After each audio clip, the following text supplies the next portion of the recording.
في الفيديو ده هنتكلم عن أهم التريكات اللي انت محتاجها على فوتوشوب، واللي حرفيا هتوفر عليك وقت ومجهود كبير، والأهم من كل ده إنها هتنقل مستوى التصميمات بتاعتك في حتة تانية. فلو عايز تعرف ايه هي التريكات دي اتفرج على الفيديو للآخر، ومتنساش تعمل لايك وسبسكرايب وانزل بالانترو.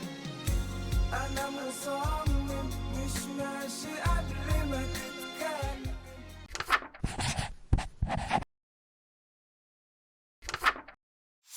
عشان نعمل تأثير اللينس فلير على الصورة دي، من قائمة فلتر نختار ريندر، ومنها نختار لينس فلير، وهنظبط من هنا الشدة بتاعة الإضاءة. ممكن كمان نغير مكانها بالشكل ده. في النهاية هيكون معانا الشكل كده.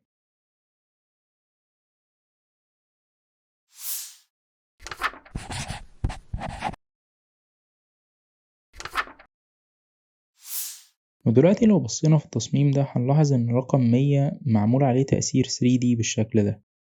وعشان نعرف اتعمل ازاي هنكتب الحاجة اللي احنا عايزينها بأي فونت، المهم انه يكون بولد وواضح. وهنبدأ اننا نظبط الأبعاد بتاعته. بعد ما نخلص هنعمله دبليكيت ونروح على قائمة edit ونختار define brush، ونبدأ اننا نديها اسم وندوس اوكي. وبعدها هنعمل new layer، ومننساش نظبط اعدادات البرش بحيث يكون السبيسنج 1%. وهنعمل كليك على الرقم، وبعدها نعمل كليك وشيفت في اي حتة احنا عايزينها، وهيبقى معانا بالشكل ده. نقدر دلوقتي اننا نغير في الالوان بتاعته لأي حاجة احنا عايزينها.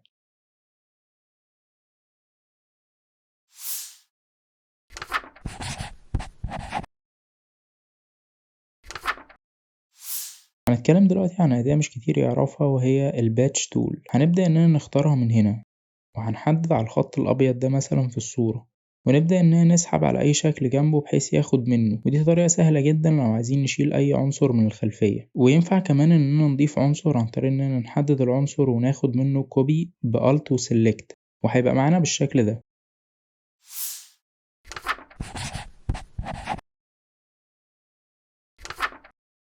لو عايزين اننا نعمل ريفليكشن او انعكاس للعنصر ده، هنبدأ اننا ناخد منه نسخة، ومن كنترول تي هندوس كليك بالماوس ونختار فليب فيرتيكال، وهنبدأ اننا نظبط الابعاد بتاعته بحيث يبقى تحتيه بالشكل ده. وهنقف دلوقتي على الماسك ونختار اداة الجريدينت، ونتأكد من بيزكس اننا مختارين الشكل اللي في النص ده، وهنبدأ اننا نسحب بالشكل ده. ممكن كمان نقلل الاوباسيتي شوية. وعشان نعمل الشادو هنعمل لاير جديدة، ونجيب السوفت برش ونخلي شكلها كده، ونعملها بالشكل ده.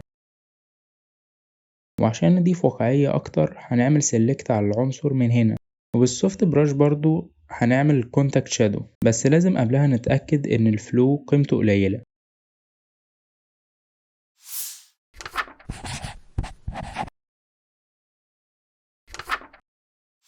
ودلوقتي هنعمل تأثير لسعة الإضاءة. هندوس كليك بالسوفت براش ونغير البلند مود بتاعها لكالر دوج، وهنبدأ اننا نقفل الخيار ده، وهنلاقي انها عملت معانا تأثير لسعة الإضاءة.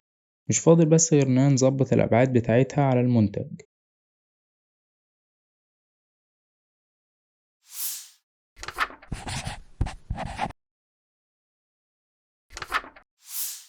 دلوقتي هنعمل تأثير يخلي الكتابة على شكل كيرف. بعد ما كتبنا التكست هنبدأ اننا نظبط الأبعاد بتاعته، وهندوس على الخيار ده من فوق ونختار ارك. ممكن نظبط شوية في الخيارات بتاعته بالشكل ده، وفي النهاية ده هيكون شكله.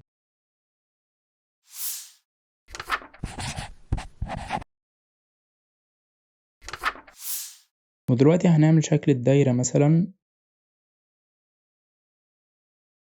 ونعملها فيل بأي لون احنا عايزينه، ونجيب صورة الشخص اللي عايزين نعمل عليه الإفكت. هنظبط الأبعاد بتاعته، وبعدها هنعمله دبليكيت، ونعمل للنسخة اللي تحت كليبنج ماسك، ونعمل ماسك للنسخة اللي فوق، ونبدأ بالبراش السوداء اننا نشيل الحاجات الزيادة بالشكل ده.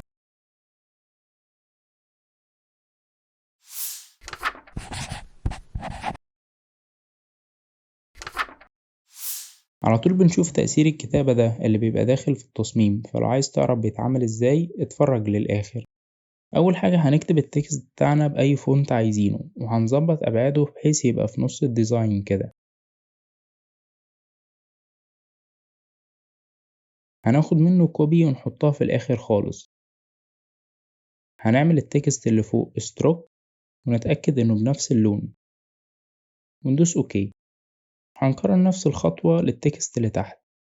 هنبدأ دلوقتي نخلي الفيل بتاع التكست اللي فوق 0 وهيبقوا معانا بالشكل ده.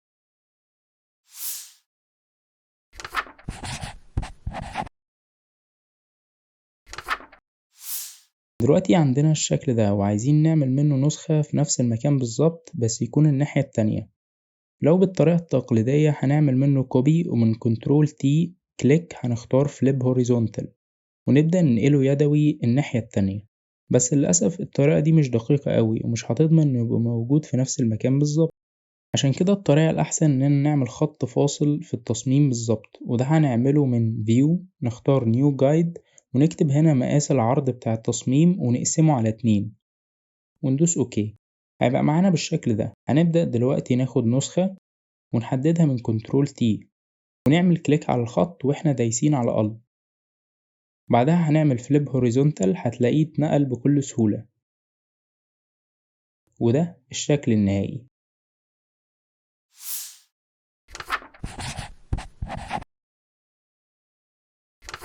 كتير بنشوف على الانستجرام بوستات زي كده وبتبقى عبارة عن ديزاين واحد ومقصوص لأكتر من صورة عشان تعمل الشكل ده في الآخر. وعشان نعمل كده هنفتح بروجكت جديد على فوتوشوب وفي الويدث هنخليه 1080 ونضربه في عدد الصور اللي عايزينها. مثلا أنا اخترت 3 هيفتح معانا بالشكل ده. هنختار السلايس تول من هنا ونتأكد من فوق إن الارتفاع والعرض الاتنين 1080 وهنبدأ دلوقتي نحدد الأماكن بتاعة الصور بالشكل ده. بعد ما نخلص هنضيف الديزاين وهنعمل سيف من اكسبورت ونختار سيف فور ويب وتحدد المكان اللي انت هتسيف فيه وتدوس اوكي. هنلاحظ هنا ان الديزاين اتحفظ على شكل 3 صور منفصلة تقدر انك ترفعهم على الانستجرام بكل سهولة.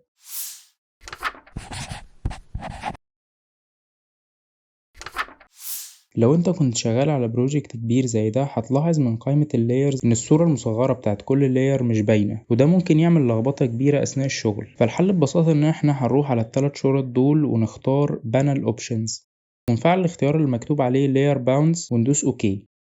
هتلاحظ دلوقتي ان الصورة بتاعت كل لاير ظاهرة بوضوح.